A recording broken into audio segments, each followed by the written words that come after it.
好少整嘢食啊，但係我而家想學啊，揀啲咩油好咧？好，咁嚟今日我哋講下油啦。咁大家見到呢度有好多唔同種類嘅油啦。咁其實咧，你見到大部分咧植物油其實都唔錯嘅，係啦。咁但係我哋點樣揀唔錯之中再好啲咧？因為咧我哋油裏邊咧，大家都聽過有 Omega 3啦，係最好噶啦。咁魚油會比較多啦。咁但係呢度冇魚油啊嘛，係咪？我哋都唔會無啦啦攞條魚嚟煎油嘅。咁我哋就揀翻一啲 Omega 6同埋 Omega 9，我哋要平衡嘅油啦。因為其實油裏邊咧有好多唔同嘅脂肪㗎，369裏邊都有嘅。咁就睇比例啦。咁而比例好嘅咧比較多 Omega 9咧，因為佢係幫我哋消炎嘅。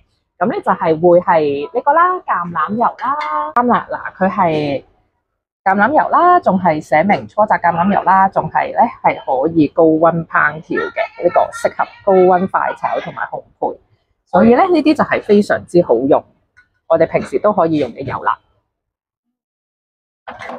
咁同埋咧牛油果油都係好好嘅，咁同埋咧米糠油都好好噶。嗱，你可以睇翻佢個標籤啦。其實你見到咧，佢喺個脂肪嘅成分裏邊有拆咗飽和啦、不飽和啦，呢個單元不飽和同埋多元不飽和啦。佢呢兩個個比例咧都係好靚嘅。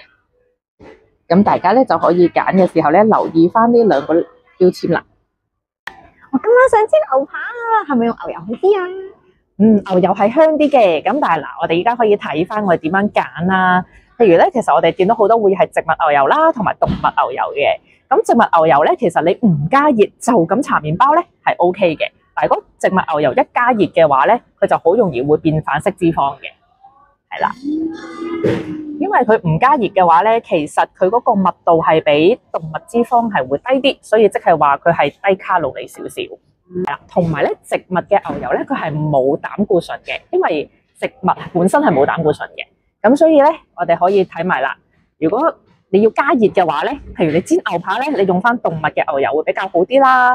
咁但係點樣揀咧？嗱，我會揀翻普通嘅牛油啦，同埋你見到有一啲係寫住 grass fed 嘅，佢係放牧啦，同埋食草嘅。咁因為食草嘅牛咧，佢入邊嘅 Omega 3係高啲㗎。咁所以我如果真係要揀嘅話，我會揀呢個。但係都係嗰句啦，油唔好食太多。睇翻個 label 啦，咁佢其實喺total 100g 裏邊啦，咁佢有80幾 gram 嘅脂肪啦，咁當中飽和脂肪咧已經佔咗50幾噶啦，咁當中反式脂肪都有嘅，有4點幾，咁所以我哋唔可以食太多咯。我哋一日大概係食1g 左右嘅就反式脂肪，可以攝取身體處理到係1g多啲，1至2g。所以咧出邊食蛋糕咧好鬼肥，就係因為佢每一次用整蛋糕都用好大嚿牛油噶，咁所以點解食蛋糕咁肥咯？冇錯，我哋識係 Crazy 啊，一睇食譜啫。係啦。